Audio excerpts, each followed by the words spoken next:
I think every year when we do that moment of silence, I think it's hard.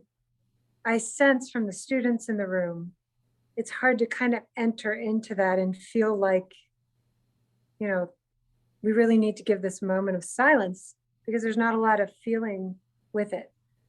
But when I'm standing in the room and we have it,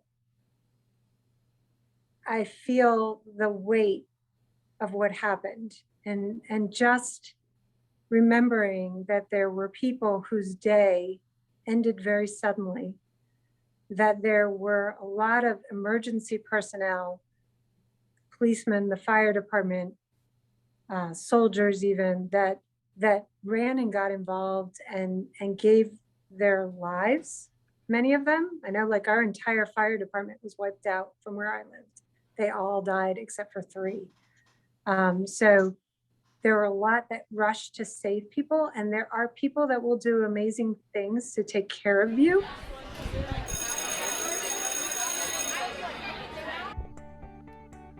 Welcome, everyone, to this week's episode of the Ninth Grade Experience podcast. I'm your host, Chris Dutchko. The goal of the podcast is to give you the story of ninth grade students here at Emmaus High School and beyond through the people who live it daily, the students and the staff. We will attempt to touch on real issues and stories that ninth grade students face in order to prepare them to know that ninth grade counts. And I'm really excited about this week's episode. It's a kind of a heavy topic, but the collection of stories and individuals that we have telling their stories is pretty amazing. So this week we are celebrating or remembering the 20th anniversary of September 11th, 2011. So all of our students primarily were not alive when that happened. So today we're taking some time to reflect and think about some of our staff members in the building who were either students, ninth graders on 9/11, or teaching either in our school district or other school districts around us on that day, and what they remember and how that day went and impacted the students on that day, the days followed, and beyond as well. So we have 5 different teachers who are going to share stories about their experience on September 11th. Miss Burk, who is one of our school counselors, is going to share her story about being a student at Liberty High School on September 11th in ninth grade. Ms. Bauer, our school librarian, is going to share her story about teaching ninth graders at Whitehall High School. We have Miss Augustin, who was actually teaching in New York City on the day of September 11th and has very vivid stories about what was going on that day, how students got home, those kinds of things. We're going to talk to Mrs. Horner, who had family who was in New York and Boston, which were the sites of the where the planes took off on that day. And we're going to close it out talking with Mr. Gallagher, who is one of our social studies teachers here at the high school, who is teaching. He's our East Penn School District representative of that day, who was teaching at Eyer Middle School at the time and remembers back to what was going on in their school and in the district as well too. For me personally, I remember that day. I was a junior in college at the time, and in college at the University of Maryland, College Park, which was located right outside of Washington, D.C. And I remember the day. I remember going through the day. Classes continued as usual. I was a journalism major, so I remember that at that point, all my classes were really focused on getting the story and figuring out what was going on. It wasn't until the next day that our campus closed because of the proximity, and we had a lot of friends who had family in New York and working at the buildings at the Pentagon as well too. So it was really an eventful day, one of those impactful days that no matter how old you are, if you were alive, you will remember that day pretty vividly. So I hope that you can listen to the stories of our staff members here at Emmaus High School and really make a connection to the things and the events of that day and their importance. So hopefully you enjoy this episode. If you like this episode and want to listen to others, you can always go back and listen to our previous episodes on ninthgradeexperience.com. And if this episode really touches you or kind of makes you want to react, you can leave a voicemail on our website where the little blue button is, or you can always email us as well too, or email cstutchko@eastpennsd.org. So we really hope this is a long episode. I'm going to tell you it's the longest one we've ever done, but it is definitely the most full of information and the full of stories, and we really hope that you get a lot out of it. So we're going to start things off by hearing from Mrs. Burk about her experience as a ninth grade student on September 11th. We have one of our school counselors here, Mrs. Burk, who is in first time coming on to the show. Usually she works with students in 10th, 11th, and 12th grade, but volunteered that she had a unique experience on September 11th, 2001, so we wanted to bring her on, and you can get to know her. Maybe she'll be your counselor in the future. So Mrs. Burk, thanks a lot for joining us today. Sure, thanks for having me.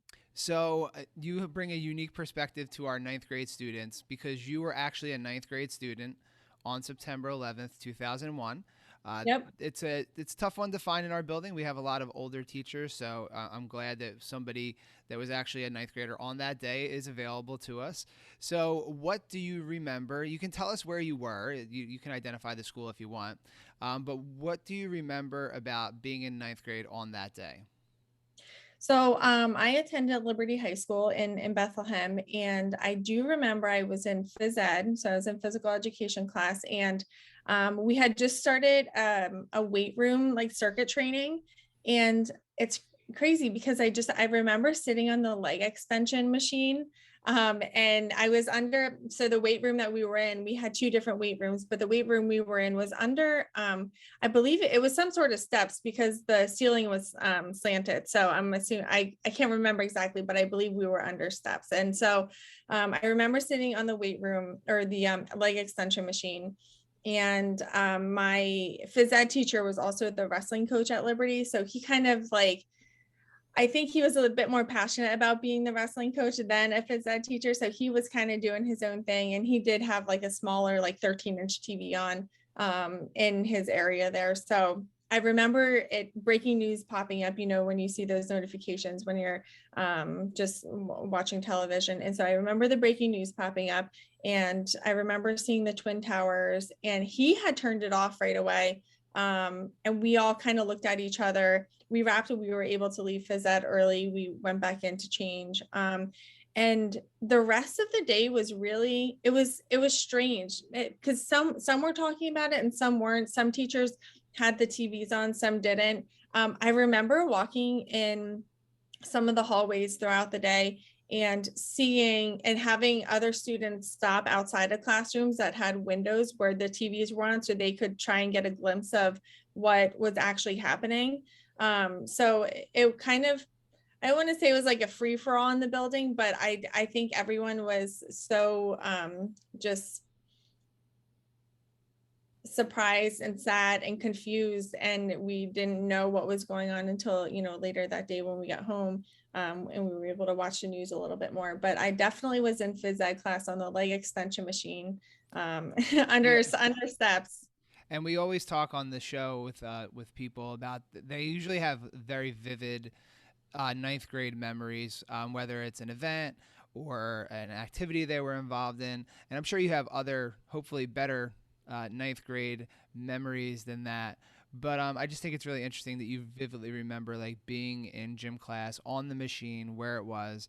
Yep. So this is like the second, let's just assume it's the second week of high school.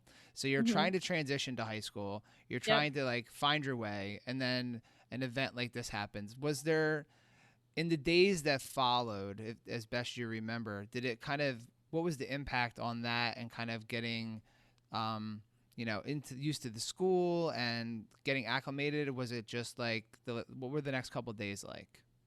Very like solemn. And I think that, you're so excited. Teachers are still pretty fresh coming right out of summer. And, I remember teachers not being and just like seeing adults not being as bubbly as I feel like teachers would be the first month at school. So, it was definitely kind of, I remember just feeling like sad and confused, but not entirely sure. Like, obviously I knew why. And I unfortunately didn't have any direct impact. Like I didn't know, I mean, I didn't know anyone that was involved in the attacks. And so like no family or friends or anything. So thank gosh for that. But I just remember people kind of walking around with like their heads down and not having that like scared butterfly feeling that I'm in like a huge school, because everyone was so focused. Everyone's focus had shifted to what had just happened in our country. And looking back, I'm like, okay, that makes a ton of sense why we weren't all bubbly and happy within the first couple weeks of my high school career. Do you remember and you don't have to mention anyone by name if you remember them, but do you remember anyone? Because, Liberty, Bethlehem, a lot of like New York transplants, those kinds of things, even like Washington, D.C. Do you remember hearing about anyone that was impacted directly by it, and kind of what the reaction was within, the school community? Yeah, I only really remember a couple of people saying like aunts and uncles and stuff. I really like none of my friends, none of my close friends, or even like groups of friends. I don't remember really anyone saying that their parents had worked, or a brother, an immediate family member had worked. But I do remember some people saying, oh, my uncle, it works next to the building, or my aunt was walking around the city at the time. But again, fortunately, there was no one that I knew that was impacted by directly, like through their immediate family.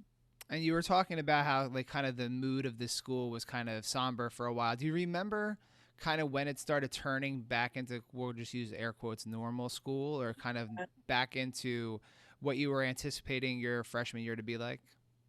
I would say that took a solid month or so. I do remember it lasting. It kind of lingered for a little bit. I'd say probably mid-October, because then I think people were getting excited for homecoming and Halloween, and so like the mood ramped up, and I remember a significant shift in how people were kind of like presenting themselves and in the environment that we were in. But it was not something quick. Like it wasn't like the following week or even the next week. It was definitely a solid like 4 to 5 weeks until I noticed a mood change. Now, you mentioned that you remember seeing it on a 13-inch TV. People were it was one of those small ones. People were peeking into rooms, other things like that. How do you think the experience would have been different if we were kind of living in today, where it's like social media and the immediate news that people could get? Like, I'm just imagining like our ninth grade students now, like, and it's amazing to think back that when you were in ninth grade, maybe, I doubt it, but like cell phones were kind of just starting to come into fashion. Like, obviously might have been the beginning of texting, but you weren't like getting all of your news on your phone. Do you think it would have been different? Like, what do you think the experience would have been like with social media as a part of it? I think that I got my first cell phone Christmas of junior year, so I definitely did not have a cell phone in ninth grade. I just because of so many different, there's so much going on in the world currently, and so I do think that, well, and there was then too, we just weren't as aware of it because of the immediacy, like you had mentioned. But I think that parents would be a lot quicker to pick their students up from the high school, not knowing what could happen, the next hour or that afternoon. I do remember hearing like a couple people that were picked up, but for the most part, the majority of us had stayed in school, from what I remember, like stayed in school that day. Now, whether or not like they chose to keep their kids home the following days after that, but I don't know. But I think that parents would be very quick right now to grab their kids out of school just to get them home and make sure that they're safe, not out in public. So you have a unique perspective in the building here as a school counselor. You get to see all different, levels of kids. What do you think if we had something like that today? Like, obviously you talked about like your classroom teachers and how they were kind of interacting with the day. As your role right now as a school counselor, what do you think your day would look like if something like that were to happen? And then kind of the aftermath, the impact afterwards of like kind of dealing with something like that, like a national level tragedy. I think so much of this so many of our students experience anxiety on the daily anyway. And so I think that this would evoke so much more anxiety and distress because of the unknown. But I think that I personally would need to do my research and figure out why this happened and how it like I would want to know all the information I can before really having a conversation about the event itself. However, I'm here to listen, and if students just want to talk about their feelings and why they might be scared and emotional, that's something that we would, process and work through. But I think that just providing additional resources. I know there's a bunch of other, like we have Mrs. Williams with CIS in here, the communities in school. So I would assume that we would probably arrange some small group, like counseling sessions or therapy sessions, or just even like talking points to get through those difficult conversations that you don't want to avoid because you do want to understand it. Yeah, that's tricky. I'm happy I haven't had to do that yet. So I'd probably also have to go through the motions, and all of the counselors here would sit down and we'd probably come up with a plan together to make sure we're on the same page, giving out the same sort of like suggestions and comments and stuff. So last question, and we appreciate you taking your time here. I had a college roommate who his birthday is September 11th. Me too. Yep. So yeah.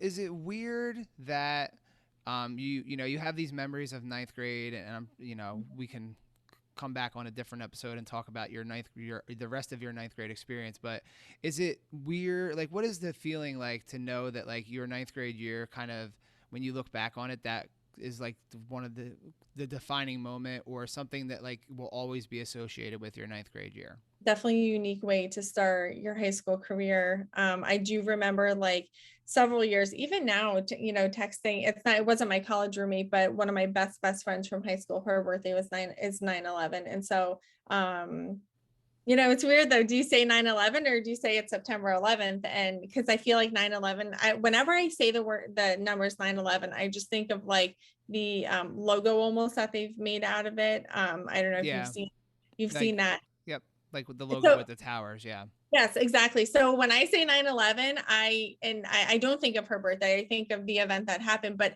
I guess sometimes when I say the word September 11th and I see that word in my mind, then that's, I guess, a little bit more celebratory for her. But I know that it's almost awkward in a way, because you don't, like, you want to celebrate the birth of someone that is really important to you, but such a significant event happened to our country and life-changing, in so many different ways. So that's definitely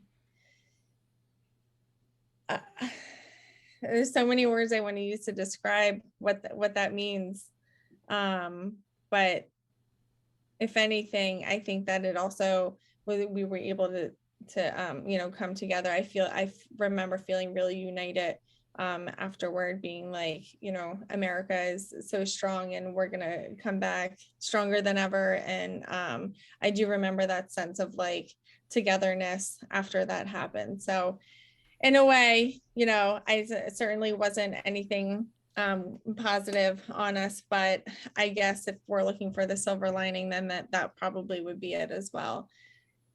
Feel that united feeling. Well, thanks a lot to Mrs. Burk for sharing her unique ninth grade perspective on the events of September 11th. And we look forward to maybe having you in the future come back on as a guest to talk about some other parts of your ninth grade.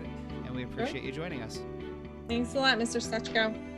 All right, we're here with a new guest to the Ninth Grade Experience podcast. She doesn't normally teach ninth graders, so she hasn't had a chance to come on, but we're here with Mrs. Augustin, who is one of our chemistry teachers here in the building, who was the first person who responded to an email that I had sent out to our faculty and staff asking if anyone had a firsthand experience of teaching or being in school during September 11th.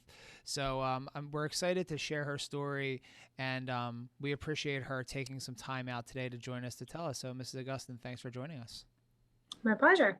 So you gave me a little bit of background in the email that you had sent, that, it sounds like you had a really unique firsthand experience of everything that happened. So why don't you just kind of take us back to the day, September 11th, 2001, and where were you teaching and what were you doing? I was teaching in Manhattan, in the upper east side of Manhattan, in an area called Spanish Harlem. And so I was right on the river. And so as you go down the river, you would see the World Trade Centers. My office, it was kind of odd. We were on the roof because they had a greenhouse on the roof that they had converted into some offices. So I was up on the roof, and when everything happened, we couldn't necessarily hear what was going on, but we went just outside and looked, and we could see the towers as they were burning, and then as another plane came and hit the second tower. It was a prep for me, so I just wasn't teaching at the moment, but there were a lot of things that we heard at that point in terms of what was happening. We didn't really know what was happening. Our phones were all, at that point, they all were knocked out because a lot of the cell towers were on the World Trade Center, and other lines were jammed. Because of where we were on an emergency route. So we just kept hearing, all we could really hear was the emergency vehicles nonstop driving down. So it was sirens all day long. As we tried to find out what was happening, my best friend's husband was working in the towers, so we were trying to get a hold of him. My roommate was working in the towers, my roommate at the time. There was just a lot of people connected to us that were in the towers. And certainly our students had some relatives, whether it be parents or aunts and uncles that worked there as well. And so certainly schooling itself just kind of stopped. And we stayed in classrooms as we heard these sirens and would just hear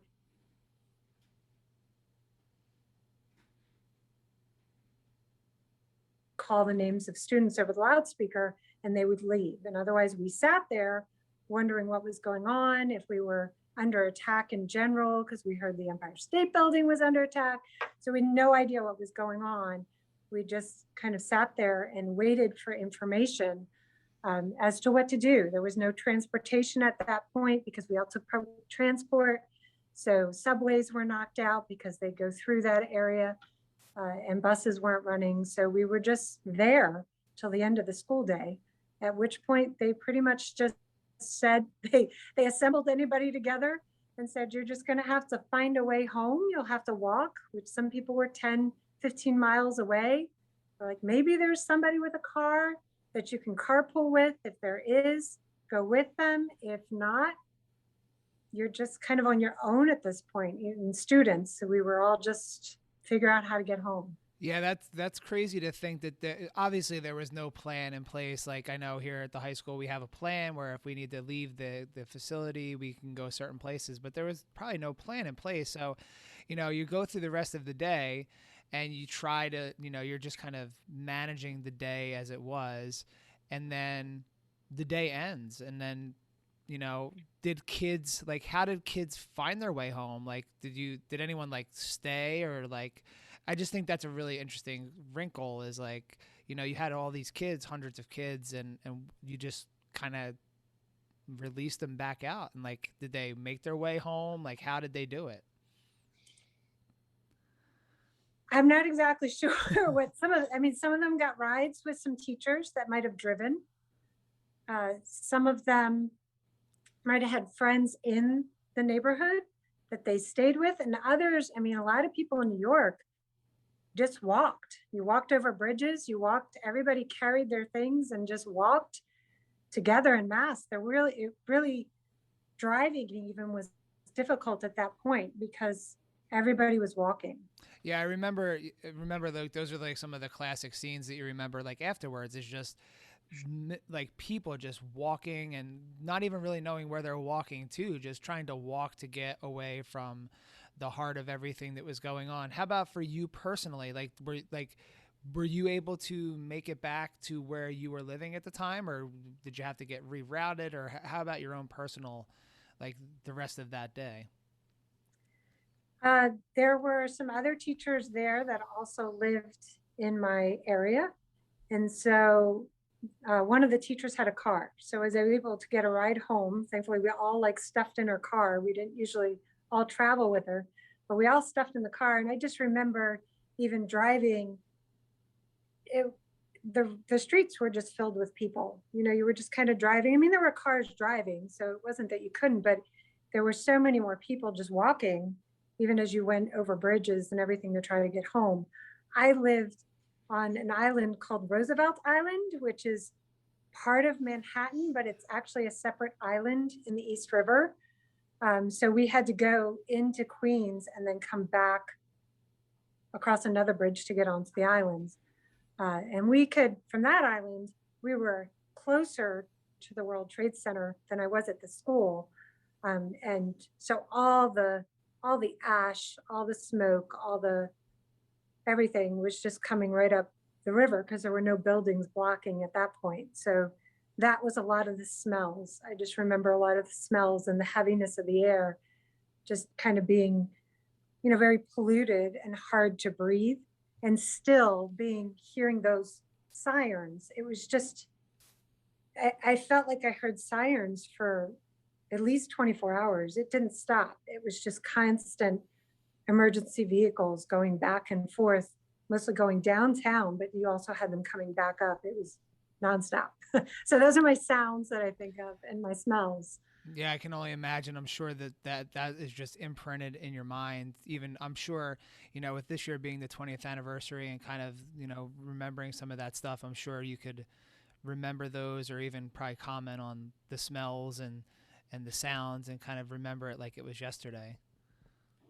So a question to we've been asking people how was the next day? Now, obviously you were in New York. No one we've talked to was in New York at the time. So after that day, when was the next time that you were actually in school and had a chance to see your students again? I think we only had one day off. I don't remember having two. I think it was one day and it was raining. We stayed inside because, again, the air was so, besides the fact it was raining, it was so polluted out. But when we came back to school, I believe it was just that one day, and then we went back. So the 11th, 12th, 13th, I guess we would have gone back. Was there any resistance to going back, or did people want to get back to obviously we've overused the word normal in the last year with everything going on, but was there just a push to kind of return everyone back to this school and all the other stuff, or were people concerned or nervous about going back so soon? I think people were in shock. Some people couldn't get to school still because there still wasn't public transport coming through downtown, which a lot of kids came from Brooklyn. So if you come from Brooklyn, you'd have to go through the World Trade Center area. So a lot of them couldn't get to school, at least not that day. So at that point, when we went back, it was really wondering what we were going to find out about one another.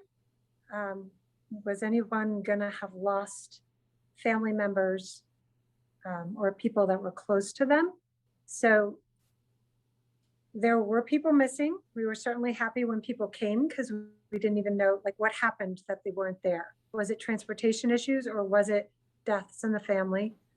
And I don't remember students being resistant to coming. I think we all just were kind of on this do what's normal in the midst of something that wasn't normal and was traumatic. Just try to do the normal and go to school and feel something normal. And we were talking before we started recording, and I did ask you a question returning to normal. How long did it take before there was any sort of normalcy back in your school? The school went through the school day as normal, but for all of us getting there and going home, it wasn't normal because in New York, you'd go on the subway or you'd be walking and people would just sit down and be crying. There were so many people that were just grieving. There were people putting up signs of relatives of, have you seen them? Because they didn't know who was missing. Yeah, they knew who was missing, but not who had been killed. So people were trying to find relatives. Mm-hmm. And so that was plastered all around you as you made your way to school. So I think when we got there, the routine was normal, but we weren't normal. None of us were. We all just were feeling this intense grief and really fear. I remember just for myself, you know, for probably at least a year, maybe two after that, in my bag for school, I always had a comfortable pair of shoes. I always had water. I always had a radio, a flashlight, and something I could snack on because I was afraid that I'd have to walk again Yeah, or and I'd get that's trapped.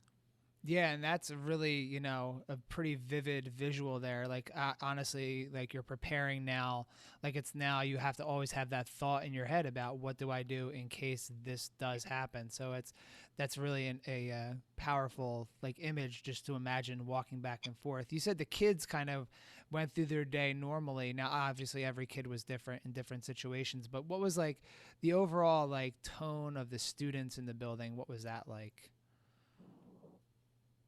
I think they were sad. It was just, all I can say is it was a lot of grief from no matter what age.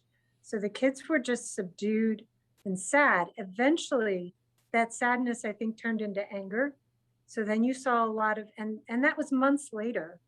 It went from this sadness that you could feel to people just being very short and very angry. And kids were that way too. They'd get upset very easily. They'd get into fights easily.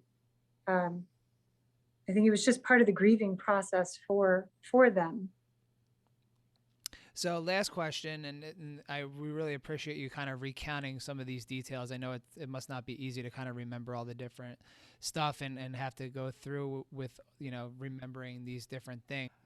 So the students that are in the Emmaus High School right now most of them were not alive when this happened. Our freshmen definitely not alive when this happened. As somebody that lived through it, what would you want them to really understand about what happened from the perspective of somebody that was there on that day? Because I think a lot of times when we talk about history, like you don't often get to hear about it from somebody's perspective that was literally like there while it was happening. So what would you kind of tell students and even adults that are listening too that might not have that perspective? What was that day like, and what do you think they should really remember from it? That's a hard one. um, I think every year when we do that moment of silence, I think it's hard. I sense from the students in the room, it's hard to kind of enter into that and feel like, you know, we really need to give this moment of silence because there's not a lot of feeling with it. But when I'm standing in the room and we have it, I feel the weight of what happened and just remembering that there were people whose day ended very suddenly, that there were a lot of emergency personnel, policemen, the fire department, soldiers even that ran and got involved and gave their lives. Many of them, I know, like our entire fire department was wiped out from where I lived. They all died except for 3. So there were a lot that rushed to save people, and there are people that will do amazing things to take care of you. So when you look at those people and think they're just here to make me do something or to make me act a certain way, be aware that those are the people that will rush in to take care of you. There are those before them that have, and they will do it again. And so there's an appreciation and just an honoring of those that would step in that position and say they would be that people that I think we need to have and we need to remember. And at the same time, even appreciate that we're not there. We're not in that time right now. We are living in a time that isn't as scary in that sense of somebody coming in that way and hurting us in that way. We don't have that fear, at least we don't think we do right now. And so just appreciate that, I guess would be some things that run through my head.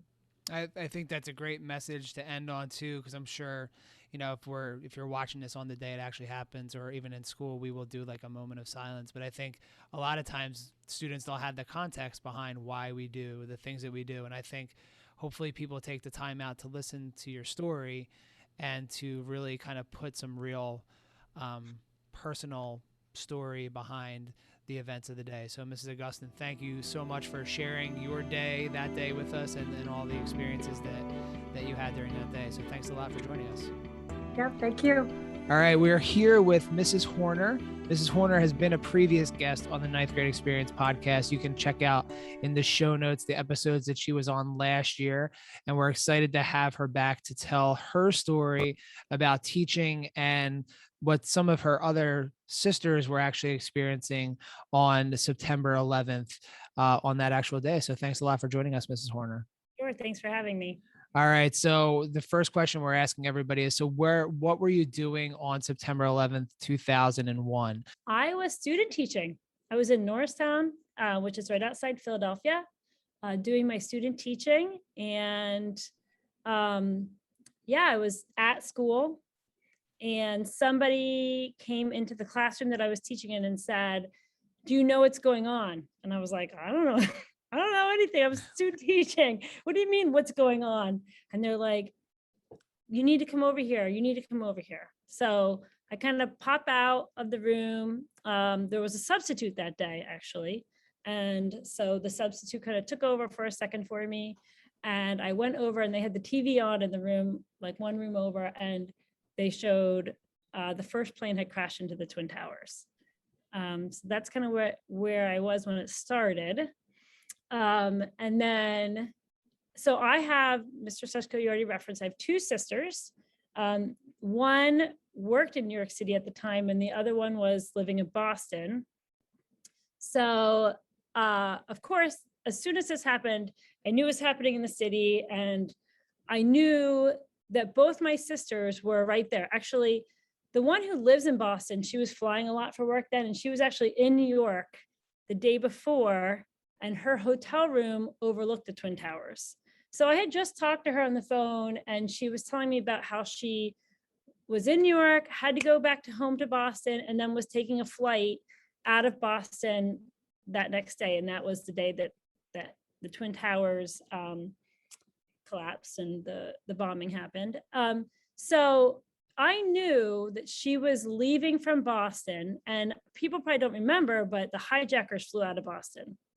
And it was the same airport that she was flying out of at the same time, but one gate over. So if you've ever been to the airport, and they'll tell you where to go, and they'll be gate 15, gate 16. So she was at, let's say, gate 15, and they were at gate 16. They were boarding pretty much at the same time.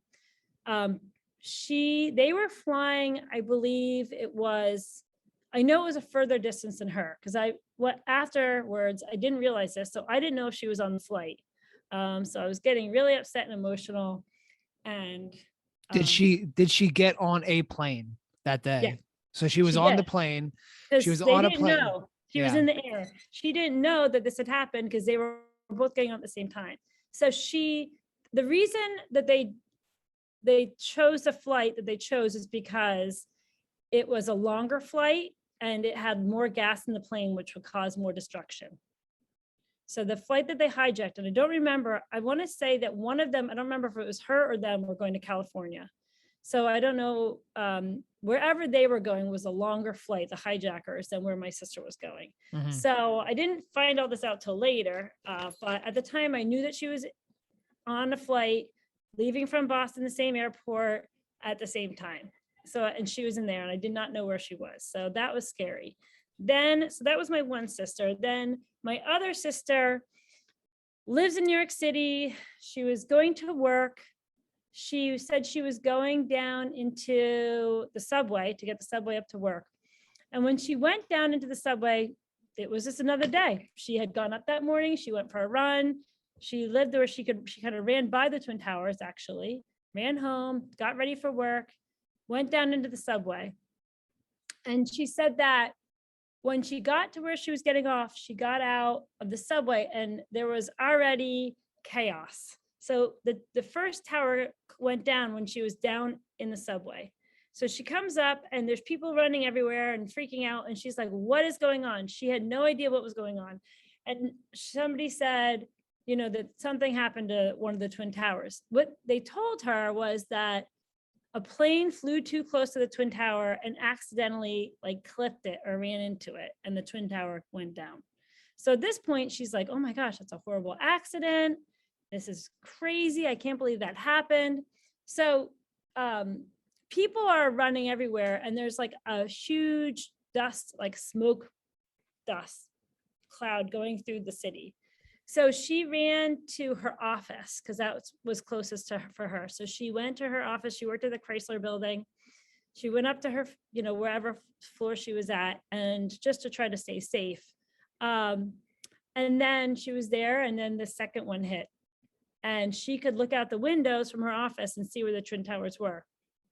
And so once the second one hit, then people realized this isn't an accident. This is some type of horrible act of terrorism. So they, people were screaming, get away from the windows, we're next, because that was like, the Chrysler building is a very famous building in New York City. So everybody in her work is screaming, running. So she ran down the steps and just started running back to her apartment.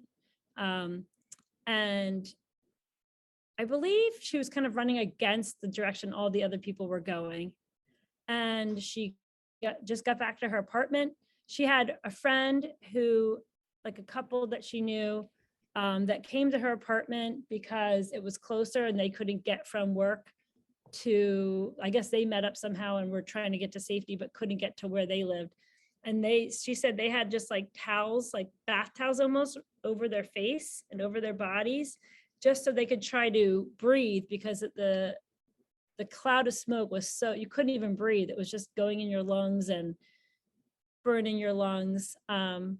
So it was really horrible. So, so at that point, I'm of course at work, I'm freaking out. I'm trying to call them, call. It just is going to this, your call cannot be completed. Your call can't be completed, you know? And thinking about, like, you know, it's 2001, beginnings of cell phone technology, you know, so many stories of the day where people couldn't get in contact with people. Yes. There was no way. So you're calling and to no answer. So you're at school, you're trying to balance, you know, what's going on, and knowing you have family that's all over the place. And I'm calling, then I could get through to my parents. They were in Pennsylvania, and they're saying, okay, let's stay calm. None of us can get through to them. Just let's take a deep breath. Like, let's hope for the best. But we knew a lot of people had died at this point. And I told Mr. Stechko already, one of my best friends, who's also Emmaus High School graduate, same Steve Evans. He grew up here in the area and went to Emmaus, and he was also in, I can't remember if he was in one of like the other towers right there, not the Twin Towers, but there's like building, you know how there was building like 5, and so he ran out too. I knew he was close by, and he really was close. So he saw a lot of the devastation. I won't get into it. I told Mr. Stechko, but it was pretty just horrible, a devastating sight. I'm sure those moments are still imprinted, you know, in his brain forever, that you'll never be able to get those sights out of your mind, what he experienced, which was absolutely horrible. But he was okay also, luckily. So anyway, after much calling, after a lot of time, we were able to get a hold of my family members, my sisters. I would guess it was late at night, maybe. It wasn't for hours and hours of just not sure. So do you remember what did you do the rest of the day in school? So you're student teaching, so that's stressful enough. You know, now you have family members that you can't identify where they are. What was the rest, if you remember, what was the rest of your day like while you were trying to carry on? I mean, we did not put it on in the classroom because we didn't want to upset any of the students. Obviously, I was really upset. So why we wouldn't want that to be the case for all the kids. I feel like I remember parents picking up their kids, just pulling them out of school. I mean, nobody knew it was happening. I remember the plane went down in Pennsylvania then after all that, and the plane went, you know, in DC. So I think people just didn't know what was happening. They just wanted to get their families to safety. So as a teacher, we were just there helping as best we could, keeping people calm, trying to act as normal as we could, because a lot of the kids weren't aware that what was going on, and we didn't want to scare anybody. I was in a middle school and it was like 6th graders. So I didn't, you didn't want to alarm any of the kids and make them upset. So we were just trying to keep on as normal as we could. As a teacher, our job is to keep the kids safe, right? So, and not upset them. So we just tried to do the best we could to keep things as normal as possible, keep everybody calm, and, not upset the kids. How do you think it would have been different? Like if that would happen today, everyone would have their phone, getting constant information. I'm assuming at the middle school at that point, people didn't have phones. So there wasn't really this way of like having information into your classroom. How do you think it would have been different? Like, do you think it would have been very different dealing with it in like our terms today? Or how would you think you might have had to handle that? Yeah, I think it would be completely different. I mean, I think it would be more mass chaos, honestly, because when you take away that link to everything that's going on, is a lot of it is fear building. A lot of maybe media, maybe done purposefully and maybe not, but they are, there's a lot of false information, I think, that comes out in the beginning.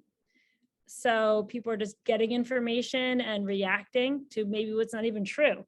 Just like I said, they thought at first it was an accident that somebody just clipped the first tower. So I do think that it would be, I hate to say it, but probably more mass chaos, because between Facebook and different online sources, I think people get a lot of false information and then they react to that. You went through the day. You were able to kind of, process that, help the kids deal with it. Obviously, you got good news later on in the night that your sisters were okay. Do you remember what the next day of school was like? Yeah, of school, I remember what it was like for my family. I think that was my focus, but I don't really remember what it was like for school, to be honest. I think we just went in and kept chugging along. Like I said, try to keep things as normal as possible. So we're up on the 20th anniversary today. Do you do anything in your classroom to help students really learn about that day, and kind of, 20 years removed is kind of, we're getting really far away from it now. Yeah. What have you tried to do, or do students, in your opinion, like, do students even know? You were telling me a story about your daughter before we started recording, but like, do like our high school students, do you think they even really know what the day was, and what do you do to help them learn a little bit about it? So I usually do just like a brain pop activity on 9/11, where we go over what it was and what happened and who were the attackers and different things like that. So I do try to go over it. I think that, so I consider myself pretty patriotic, and I really feel proud to be an American, and that I live in such a safe country. I've traveled to some third world countries and seen things that people who stay here don't get to see. Like, I've traveled through Africa and all different places, and I feel really lucky to be an American and have all the things that we have, and the safety and the cleanliness. And I really think that's a tribute to our military. They're keeping us safe, and I can go to bed at night or come to school and not worry about getting shot, or not have bullets flying through my windows and all those things, that it's not like that other places. So I really, to me, that was in my lifetime, that was the biggest display of, how our military came back, what they did, how they reacted, how the Navy SEALs went and finally got Osama bin Laden. Like, the whole thing is just makes you feel safe to be an American. So I do feel that it is important that the kids who don't understand, who weren't here, it's not their fault that they don't know about 9/11, but it's important that they understand about what it is and how people are out there.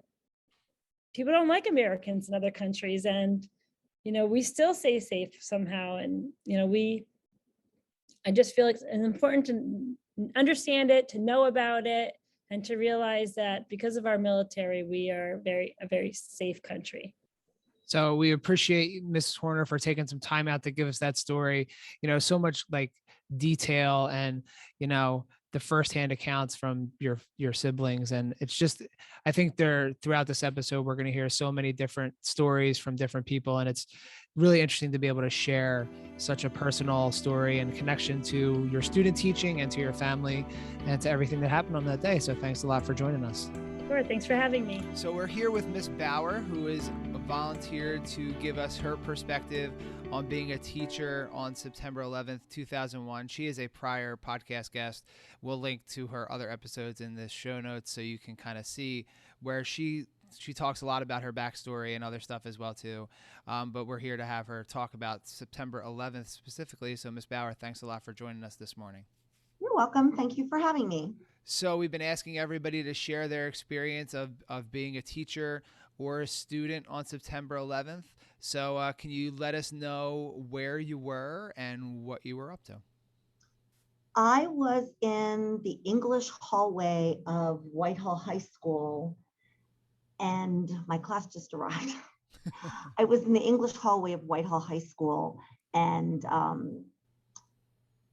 a student ran in. We were in between classes. I didn't know anything had happened. And one of my 9th grade students ran in, very animated, and said, "You've got to turn the TV on. Something's going down. Something happened." We saw it at the very end of my last class. So I quickly, of course, turned the TV on because to me, that's news. And we were watching, and I guess the first plane had hit, but there was a lot of speculation as to what was happening. I don't think anybody really thought terrorist attack at first. We just thought there was an accident. Somebody flew too low.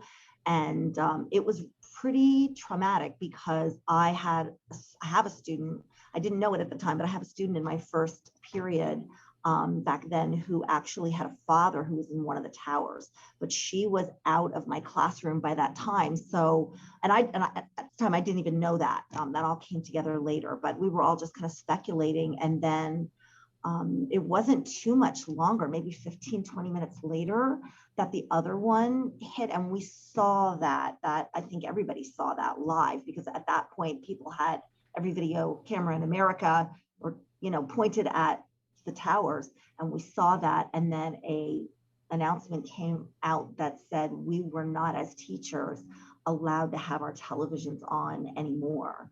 So we all had to turn them off. Everyone was freaking out. The kids were very upset. So all I could really do was not teach. There's no way you could teach. So we just kind of sat and tried to, talk it through and process it and, hope that everybody was okay. I remember my sister called me, and I was trying to remember. I talked to her last night if she called me on a cell phone or not. I can't remember if I had a cell phone back in that year, which is pretty sad. Well, we've been talking a lot to people about their cell phones, and some people had them and some people didn't in 2001. So I think my sister did, but I don't think at that point, I think I was kind of resistant. And, but I'm 99.9% sure I did not. And she called me. I was shocked that they let the call come through. It must've been one of the first ones, because after that, I don't remember any phone call. I think they weren't accepting calls because everybody was calling. Yeah. And everybody wanted to know what happened. So there were no television things. There were no phone calls. I think I got one of the only calls. My sister just called to ask if I was all right, which I thought was, in retrospect, it's so nice, but kind of humorous, because it was really New York, and Washington centered, but everybody was, unsure what the targets were, who might be next. And, people were just really scared about their loved ones. So you were saying about the rest of the day. Do you remember kind of what happened for the rest of the day? Just kind of, I know you weren't allowed to have the stuff on, but what was the rest of the day like for the students in the building? The rest of the day was really no teaching. I don't think any teaching happened at all. I think if you tried to teach, you were a fool. When something like that happens, I've had situations where kids have been in car accidents, and you just need to take time and process that. But we very slowly got intelligence that and really started to put it together on our own. After the second one hit, we were like, this is too coincidental. You don't get planes flying low like that in New York. And then, of course, we heard about the Pentagon, and then later about, the one that happened, the plane that went down in Schwenksburg that I guess was supposed to be coming to the White House or the Capitol. But we had kind of, honestly, on our own. It was a really sharp honors class, and we were kind of trying to put that together on our own.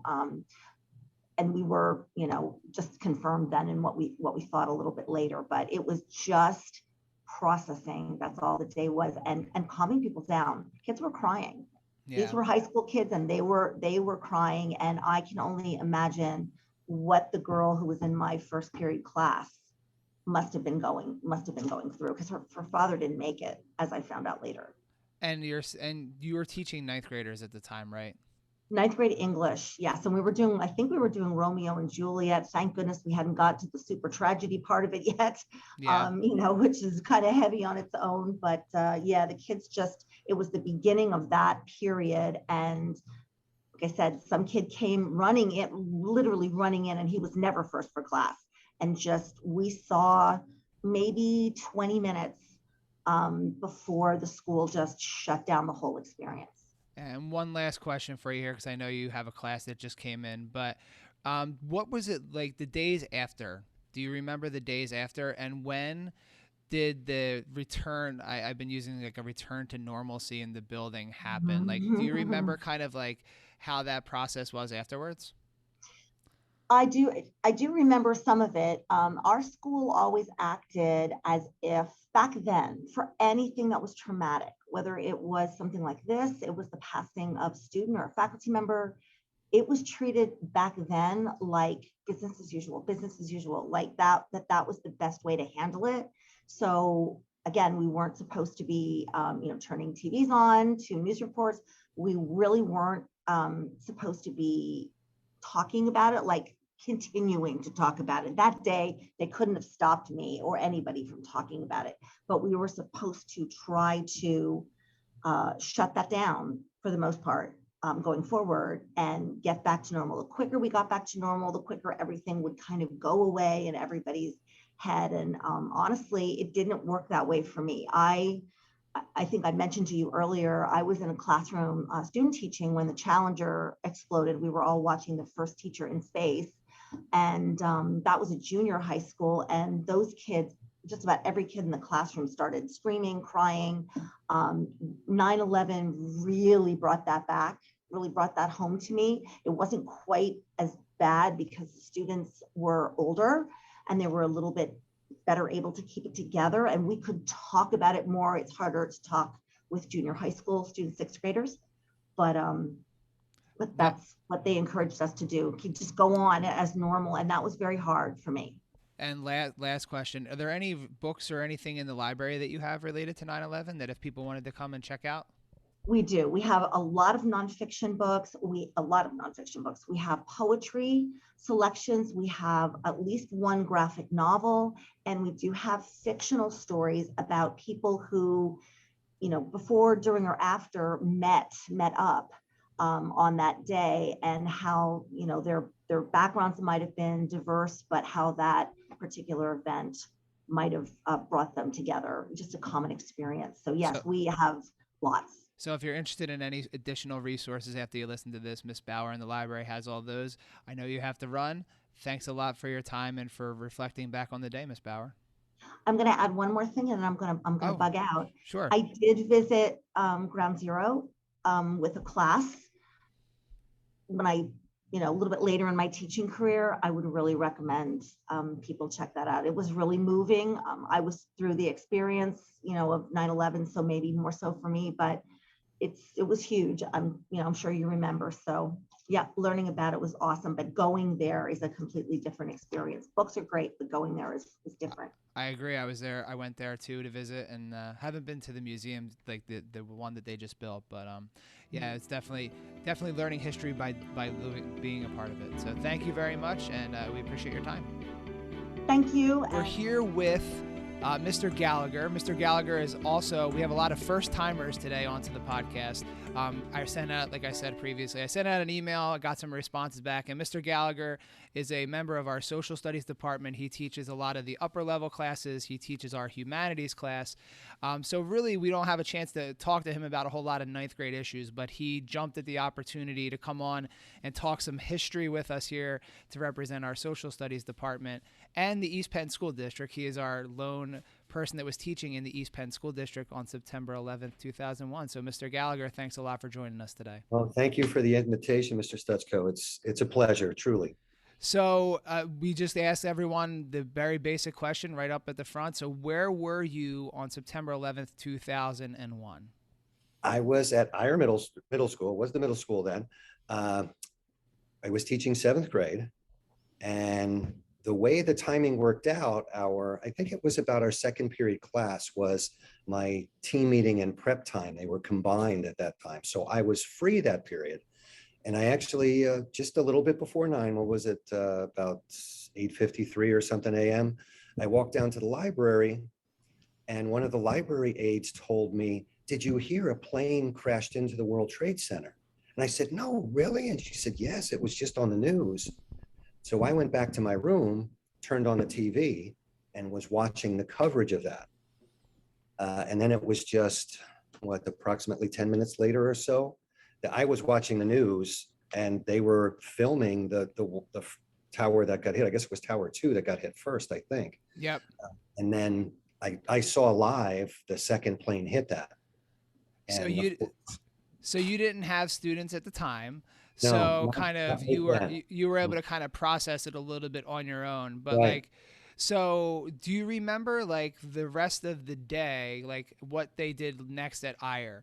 Because we've talked to different people that approached it like lots of different ways. They were at different schools and different scenarios. But do you remember what they did like during the rest of that day? And obviously as a social studies teacher, this is like, history happening right in front of your eyes. So what was the rest of that day like for the students and for the staff at Eyer? Yeah, it was really weird because we tried to do what we could, as you said, for ourselves and the students to process what had happened, but we didn't have that much information. And I know that the children came back shortly after 9 o'clock, I believe, so they didn't see that with me. But I still had the TV on, and they were replaying that loop. So some of the kids caught it after it actually happened. But then our principal at the time, I think it was Mrs. Drake, came on and said, "Hey, please turn off your TVs. We don't want to be watching this." Because there were several children that, well, probably many, as a matter of fact, that had parents or relatives that worked in New York City. And I actually, at the time, had a student whose father was an airline pilot. But fortunately, that student's dad wasn't involved in that. He was somewhere else flying a different flight and all that. But it's interesting that you bring that up, because I was racking my brain thinking, what did we do? And it was honestly such a blur. We kept the kids in homeroom, essentially, team time, as we called it back then. And as I said, just tried to process stuff. I think we put in some kind of humorous movie that we could show them just to kind of ease the tensions a little bit. Like, what was the mood like in the building? Like, was it like kind of like frantic trying to come up with that kind of stuff? Was it like, I just kind of imagine like now if we had a situation like this, there'd be so many different like things that would be in play. Like you would have kids on social media, you'd have kids that would have access to everything. In 2001, they didn't have that instant access to information. So was there like, I know you said you kind of were able to basically block out a lot of the live footage of everything, but was there kind of like a mood in the building of like, we want to know more about it, and they just decided we're not going to go there? Absolutely. Yeah, especially among the adults. But at the same time, I know, meeting with my colleagues, we were, okay, what can we do for our students? They have to take priority. You know that as a great educator. The students have to take priority. So we wanted to make sure we made them feel safe and comfortable, and making sure that their needs were looked after first. So we gave them what information we could that wasn't speculation, and then just tried to keep them occupied. Now, I do know there was some debate going back and forth over whether we should let the students out early, send them home. but it was decided that we shouldn't do that because we didn't have any idea how widespread this was going to be. And when the plane hit the Pentagon and then crashed in Western PA, we realized that it was probably best for them to stay in school. So go ahead. So the students stayed in school that day, and you kind of, it's really interesting because a lot of the people that I talked to, whether it was here, whether they were a student or even in other districts, that the mood was just keep the day moving as normal as possible, Right. which I think is interesting because I don't know if that would be able to be done today. So you went through the day as normal as possible on the 11th. Do you remember what the days afterwards were like? I assume that school was in session on the 12th here, and kind of when the students came in, what was that experience like for them the next day? Exactly as you just described. We told the students what we could without speculating, without getting too heavy duty into it. And we said the best thing we can do is just go on with stuff, right? So if I recall correctly, we might have did some map work in social studies because we did a lot of map work back then. I know in English they were reading stuff, math was doing it, science was basically trying to make it as normal as possible until we had a better handle on what exactly happened. Because even several weeks later, we were still getting new information about what was going on and exactly what happened there.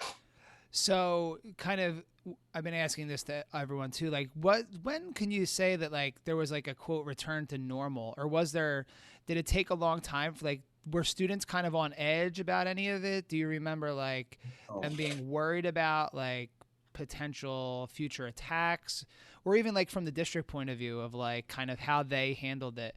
Was there a time frame where you kind of remember things it sounds like things were basically normal-ish the next day, trying to keep it normal, but when did it kind of turn back to business as usual? That's a great question, Chris. I would be hard pressed to put my finger on that and give you a specific answer. Like I said, the next day we tried to get things as normal as possible. We just had to keep plugging along. I know it was the topic of conversation. I want to describe it as light conversation, but of course it wasn't light conversation, as simple conversation in my social studies class when we would start. But then I would transition into, okay, we talked about that. We'll get more information in the coming days. We'll talk about it again, but let's get back to the curriculum. And we tried to do that as quickly as possible. District-wide, I'm not sure, but I know at Eyer, we tried to get back as soon as we could. So we were kind of chatting before we kind of started recording, and you were telling me that your current classes, you were kind of mentioned you were going to come on and talk to them about primary sources, and taking a look at it's the 20th anniversary of the attacks, and we have maybe a handful of students that were even alive in the building when it happened. How, in your role, how do you kind of try to explain that to them, and like what's the importance of like having the primary source of like talking to people that were there, like experiencing it from all different angles? Like as a teacher, I was actually I was in college at College Park, Maryland, right outside of DC. So I have a different perspective. So we have lots of different perspectives on kind of how the day was. We open up the conversation to my students. I did a little bit of that today with my government class, as a matter of fact, because I won't see them tomorrow with our AB block schedule. And I basically asked them, what do you think we should do on this day?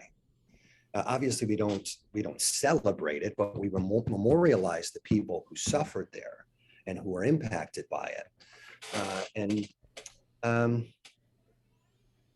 It's a question of remembering it, especially remembering the people, because that's what history is all about, really. It's all history is biography, right? At the same time, trying not to sensationalize it. And that's one of the hardest parts, I think, but it gets easier I think it gets easier as we get farther removed from it, because we get those lenses of bias start to go away. I don't know if you don't mind a real quick story. My oldest son was 6 years old when that happened. And it was for 2 or 3 days afterward that there were no planes. All the planes were grounded. You couldn't fly over American airspace. You know, when they started that again, where I live in Bethlehem, we sometimes see and hear planes coming into Lehigh Valley Airport. And I was walking with my son flying into the airport. And when he heard it, he actually flinched. My 6-year-old son flinched because he heard a plane and he knew what had happened. Yeah, that's crazy to kind of think that, you know, a 6-year-old maybe just overhearing the news, not necessarily sitting in front of it, but to be able to be that aware of kind of what they saw and what they heard is kind of amazing to think. So we have a couple more questions here. As a social studies teacher, we asked Miss Bauer, who's our librarian, to kind of, they have lots of resources up in the library. Is there anything that as a social studies teacher you would recommend that students take a look at, or even parents or adults listening to this, take a look at that would kind of give the historical point of view, not necessarily like a one way or the other point of view, but like what students should be looking at to get like a true story of what happened on that day? One of the most interesting documentaries I've ever seen is actually Mr. Flynn, who used to work here, shared this with me. And whenever I taught American history, I used it. It's called 9/11, but there's lots of documentaries that are called that these days. But this one was actually, there were two French filmmakers, brothers, who were filming, they were doing a documentary on New York City firefighters. And they were filming on that day. And they quite literally filmed the plane hit the tower. And the whole documentary is about firefighters in the station going in there and, you know, they tell some of the history and then they go from the personal accounts of these firefighters. It is amazing. I agree. That is definitely one that I've seen, and it's definitely one that is worth everyone's time to take a look at. And again, they weren't expecting to film any of that when they were doing it, and it was like a long process for them to even get in there and get that filmed. So I'd be remiss if I didn't ask you one final question. You're our noted music expert here at the high school. You're sending out stuff all the time, and we know, like, well, maybe the students are listening, but maybe the adults remember that there was a Bruce Springsteen. I know you're a big Bruce Springsteen fan. The album The Rising came up about 9 or 10 months afterwards, and it was kind of like the 1-year anthem of like kind of overcoming all of the different stuff. So just as we kind of close here, like, what is the impact of like pop culture and like music on like our remembrance of history and kind of helping to guide and shape that as kind of like it was like kind of a touchstone moment. Like I remember that, like, you know, I was in college when that album came out, and, you know, I remember that vividly, and I remember all this stuff surrounding it. So what is that kind of intersection of history and pop culture, music and stuff like that? Speaking of primary sources, as I'm one for teaching on 9/11, those songs are, you know, music is a primary source. So we can learn a lot of the attitudes of the time by listening to the music of the time. And that album particularly, I found very fascinating because it helped, I think it helped me anyway, and probably a bunch of other people too, process the emotions that we had as a result of that. In one of the songs, Empty Sky, he has a line that's, I want a kiss from your lips. The next line is, I want an eye for an eye. And he talks about the attitude of, oh, I want to get the people responsible for this. And that's exactly what I felt when I saw my son flinch when he heard that airplane. I thought, you made my 6-year-old son afraid of airplanes. I want you to suffer. But of course, vengeance isn't justice. And in that particular song and a whole host of other songs, both by Bruce Springsteen and other artists, they helped us process that. So it is, hey, this is what people felt at that time. They wanted to make who was responsible for this pay. At the same time, he has songs on that album that borrow things from Arab culture. And part of the message was, of course, yes, some people of this ethnic group did this, but we can't vilify the ethnic group because of that. And, you know, the people who You're Missing is just a phenomenal song. about somebody whose loved one perished. They're waiting for them to come back. And there were, what, 3,000 casualties approximately, right? There's 3,000 families that lost someone on that day. And their story is told in that song. And one of the most powerful songs he ever wrote, I think, was on that album, Into the Fire. It's about first responders. How, he tells the story of somebody coming down the stairs of the tower because they want to get out of that building, and firefighters going the other way. Yeah. Can you imagine the kind of individual that is going up those stairs instead of down? That is incredible. And that's and I think the images from that song, and you hit on so many of the songs. So if you're listening and you have Spotify and you've never listened to that and you want to kind of link it all together here, it's called The Rising. It's by Bruce Springsteen and the E Street Band, but definitely a recommendation. It's kind of a musical history, I guess you could say, of that day. So Mr. Gallagher, thank you so much for taking some time out to join us today. I really appreciate, talking history. I feel like this could be the beginning of something, talking history. All right, or sounds something. good to me. But yeah, but thank you very much for joining us here. Thank you, Mr. Stuchko. I appreciate the invitation, and do well, ninth graders. We'll see you in a couple years.